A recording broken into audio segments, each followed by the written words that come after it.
Video recorded with the Hauppauge HD PVR. For more information on the best in high-definition video game capture, visit www.hauppauge.com.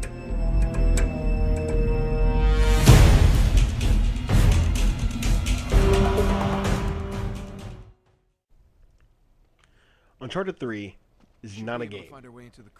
Sure, you twirl your fingers around and mash on convex button in rapid succession in hopes of achieving an imaginary objective, but this experience goes beyond that.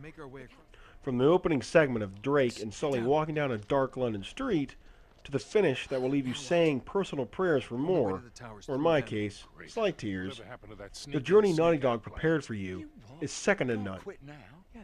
Most of us know where Drake is headed this time around, but for those who don't, our dauntless hero is yet again set off in hopes of finding more than just legendary treasure. In typical globe-trotting fashion, Drake and his comrades follow the trail of Sir Francis Drake in hopes of some loot, a little fame, humorous friendships, and the possibility of retribution for a determined protagonist. I enjoyed the backstory that incorporates T. Lawrence and the secret society that involves major players such as Elizabeth I and her associates. Taking place in memorable locales such as various areas in the Middle East, to the new intriguing portions of England and France, Drake is placed in a non-stop flurry that truly galvanizes the purpose of this game and brings the adventure to the player. It is impossible to speak of the story without tarnishing your personal experience, so I'll keep it to allegorical and discrete descriptions. What detaches Uncharted 3 from other titles in the genre, or any genre for that matter, is its immaculate writing. As an inspiring wordsmith, I can only hope that someday I can create a story that can compare to that of Drake's Deception. The direction in which this entry flows is a perfect consonance with how Naughty Dog wants you to experience it, and how the story should engulf you. This is where the lines between game and an abstract experience cloud the player's ability to decipher between the questions, am I playing a game, or is this living literature? As with any Uncharted game, there are plenty of plot twists involved, but instead of using them in a rehashed format, Naughty Dog spends more time in developing the true meanings and purpose behind Drake's personality and existence. I smiled from the countless odes to memorable pop culture references such as the entire Indiana Jones and Last Crusade film, pretty much any Guy Ritchie movie, and maybe a few bits from Butch Cassidy and the Sundance Kid. Taking the time to dig deeper into the surprising beginnings of Sully and Drake as a duo is a perfect piece that truly capitalizes on the story's direction and overlying purpose. Instead of previous platforming, shooting, major action sequence, repeat format in Drake's Fortune and Among Thieves, Drake's Deception is an 8+ hour constant action sequence.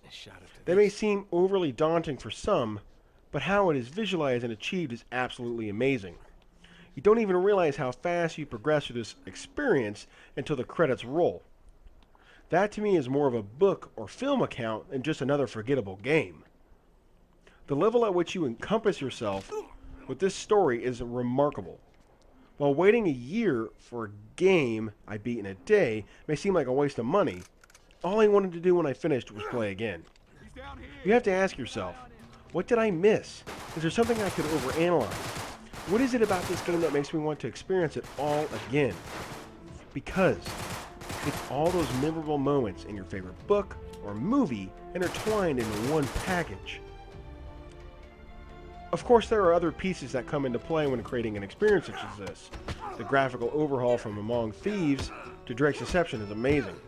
If you take a minute or two to fully absorb each location before trotting off and elbow drop some oblivious goon, you'll appreciate the amount of work Naughty Dog has put into building this third entry.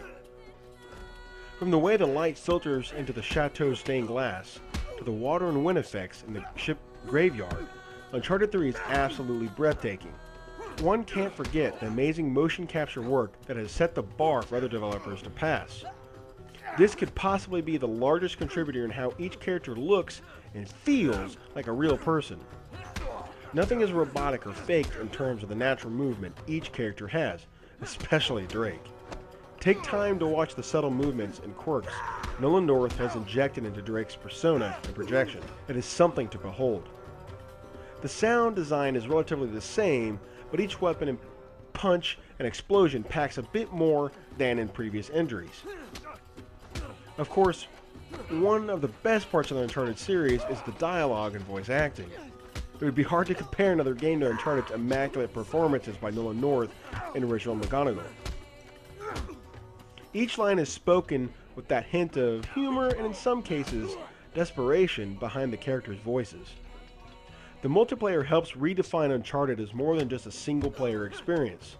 While the game modes are very similar to the current trends with their shooter/adventure game world, the unique and charming twist that Naughty Dog implements based on the franchise's strong points is well worth it. The game doesn't differ much from Among Thieves, but it does add a strong sense of customization, incentive to treasure hunt, and focus more on teamwork than just going Rambo. The cooperative modes, again, don't offer much from Among Thieves, but the subtle touches that add more depth to the co-op adventure modes and co-op arena. The adventure modes now span all three games, picking specific moments from each to ramp up the action. Co-op arena is now based on score, not on time, constantly shifting from survival, siege, and plunder modes that will pit you up against countless waves of enemies. Uncharted 3 has cemented itself as the leading candidate for the Game of the Year, or possibly one of the best of all time.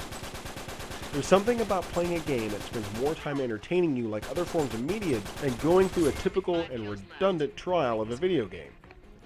Every piece of this game will remind you of something, someplace, or someone in your lifetime. You'll take this experience far beyond just another game motif, and hopefully it will stick with you like it will with me. You all know I'm not big on giving game scores. Well, I base it more off experience and the feeling you receive while playing, but Uncharted 3 is an absolute 10 for me. We can argue the purpose and definition of a 10, but it's not perfect. It has its flaws. What makes it a 10 for me is how I felt when I finished playing the single player, and every time I do well in a multiplayer match. It's because I can't wait to do it again.